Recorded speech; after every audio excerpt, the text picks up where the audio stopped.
इस्लाम ने जो हमें रास्ते के हुकूक बताए हैं, अगर हम उनके ऊपर अमल पैरा हो जाएं तो हम बहुत सारे गुनाहों से बच सकते हैं। सही बुखारी के अंदर और सही मुस्लिम के अंदर रिवायत मौजूद है। हज़रत सैयदना अबू सईद खुदरी रज़ी अल्लाह तआला अन्हु हदीस मुबारक के रावी हैं, और ये वो अजीम हस्ती है कि जो नबी पाक सहबेलुल्लाह सल्लल्लाहु अलैहि वसल्लम से वालिहाना मोहब्बत करते थे। आपके वालिद और आपकी वालदा माजिदा बैत उक़बा के बाद मुसलमान हुए हैं, और आपने बचपन ही से मुसलमानों के घर के अंदर तरबियत पाई है। आप नबी अलैहिस्सलाम के साथ 12 ग़ज़वात में शामिल हुए हैं। ये वो अजीम हस्ती हैं जो हज़रत सैयदना उमर फ़ारूक रज़ी अल्लाह तआला अन्हु के ज़माना अक़दस के अंदर और हज़रत सैयदना उस्मान गनी रज़ी अल्लाह तआला अन्हु के ज़माना अक़दस में आप फतवा दिया करते थे। आप बहुत बड़े फ़क़ीह थे। जब आपसे कोई बंदा मसला पूछता तो काफ़ी देर के बाद उसका नंबर आता, इतने लोगों का आपके पास हुजूम होता। आप इल्म के समंदर थे। और हज़रत सैयदना अबू सईद खुदरी रज़ी अल्लाह तआला अन्हु के अंदर ये भी सिफत थी कि आप बहुत बड़े सखी थे। आप यतीमों की परवरिश किया करते थे, गरीब लोगों का बहुत ज़्यादा आप ख्याल फरमाया करते थे। हज़रत सैयदना अबू सईद खुदरी रज़ी अल्लाह तआला अन्हु आप मदीना तैयबा के अंदर सन 74 हिजरी में जुमा के दिन आप रज़ी अल्लाह तआला अन्हु का जो यौम विसाल है, और फिर आपको जुमा ही के दिन जन्नतुल बक़ी के अंदर दफन किया गया था। आपने 86 साल की उम्र पाई है। और यही रावी हदीस हज़रत सैयदना अबू सईद खुदरी रज़ी अल्लाह तआला अन्हु फरमाते हैं कि रास्ते का जो हक़ अल्लाह के नबी अलैहिस्सलाम ने बताया है उम्मत को और सहाबा इकराम रिदवानुल्लाहि तआला मजमईन को, जो आपने तालीम अता फरमाई है। आप फरमाते हैं कि नबी अलैहिस्सलाम ने फरमाया इय्याकुम वल जुलूसा फित तुरुक़ात, फरमाया कि ऐ सहाबा रास्तों पर बैठने से बचो। सहाबा इकराम रिदवानुल्लाहि तआला मजमईन ने अर्ज़ की, या रसूल अल्लाह सल्लल्लाहु अलैहि वसल्लम मा लना मिन मजालिसिना बुद्दुन, या रसूल अल्लाह सल्लल्लाहु अलैहि वसल्लम हमारे लिए मजलिसों का लगाना ज़रूरी होता है। नतहद्दसु फ़ीहा, हम वहाँ बैठकर बातचीत करते हैं। नबी अलैहिस्सलाम ने इरशाद फरमाया फ़ैज़ा अबी तुम इल्लल मजलिस फ़ातुत तरीक़ा हक़्क़हु, फरमाया कि अगर तुम मजलिस लगाना चाहते हो, रास्ते पर बैठना चाहते हो, फरमाया कि फिर तुम रास्ते के हुकूक भी अदा करो। क़ालू वमा हक़्क़ुत तरीक़ या रसूल अल्लाह सल्लल्लाहु अलैहि वसल्लम, या रसूल अल्लाह रास्ते के कौन से हुकूक हैं। सहाबा ने सवाल किया और नबी अलैहिस्सलाम ने जो जवाब इरशाद फरमाया है, अल्लाह करे हम सब इसके ऊपर अमल पैरा हो जाएं, और जब रास्ते के हुकूक हम शरीयत के मुताबिक अदा करेंगे तो हम बहुत सारे बड़े बड़े गुनाहों से महफूज हो जाएंगे। अल्लाह के नबी अलैहिस्सलाम ने फरमाया रास्ते का सबसे पहला हक गद्दुल बसर, फरमाया निगाह को नीची रखना, निगाहें झुका के रखना। वकफ़ुल अज़ा, रास्ते से तकलीफ़ देह चीज़ अगर पड़ी है, पत्थर पड़ा है, लकड़ी पड़ी है, तो उसको दूर कर देना, ये रास्ते का हक़ है। वरद्दुस्सलाम, फरमाया कि सलाम का जवाब देना, अगर किसी ने सलाम किया है तो उसके सलाम का जवाब देना चाहिए। अगर किसी ने सलाम नहीं किया तो कोशिश करनी चाहिए कि सलाम बंदा खुद कह ले, सलाम में पहल करने वाला जन्नत में जाएगा। और एक रिवायत में आता है नबी अलैहिस्सलाम ने फरमाया सलाम को आम करने से आपस में मोहब्बत बढ़ती है, नफ़रतें ख़त्म होती हैं। फिर नबी अलैहिस्सलाम ने फरमाया वल अम्रु बिल मारूफ़ व नह्यु अनिल मुनकर, फरमाया कि रास्ते पर बैठकर नेकी का हुक्म करना और बुराई से रोकना ये रास्ते के हकूक़ में से है।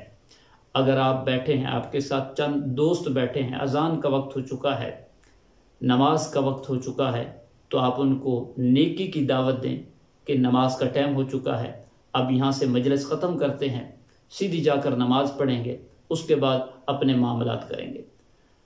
बुराई से रोकना है।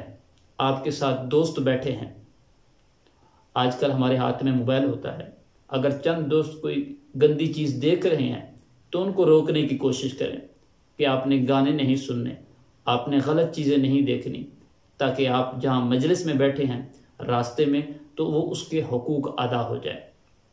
इसी तरह एक और रिवायत में आता है कि रास्ते के 14 हुकूक हैं। कुछ तो मैंने आपको बता दिए हैं, कुछ और हैं। फरमाया रास्ते का हक ये भी है कि अगर बैठे हो तो अच्छी गुफ्तगू करो। अगर आप लोग देखें जो चंद दोस्त इकट्ठे बैठे होते हैं रास्ते पर, गपशप लगाते हैं, तो ऐसी फजूल गुफ्तगू करते हैं कि वो सुनने के काबिल भी नहीं होती।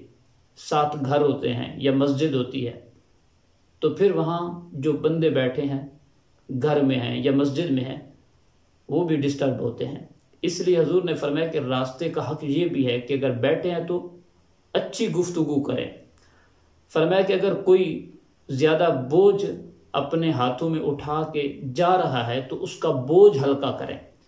कोई ज़ईफुल उम्र जा रहा है, आप उसका बोझ हल्का करें। आप रास्ते पर बैठे हैं, किसी के हाथ में कोई चीज़ है तो आप उससे लें, उसको घर तक छोड़ें, या घर तक नहीं छोड़ सकते, जहाँ तक आपका बस चलता है तो वहाँ तक उसका बोझ हल्का कर दें।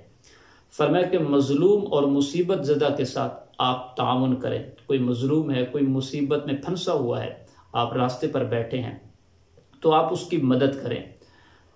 भटके हुए की रहनुमाई करना।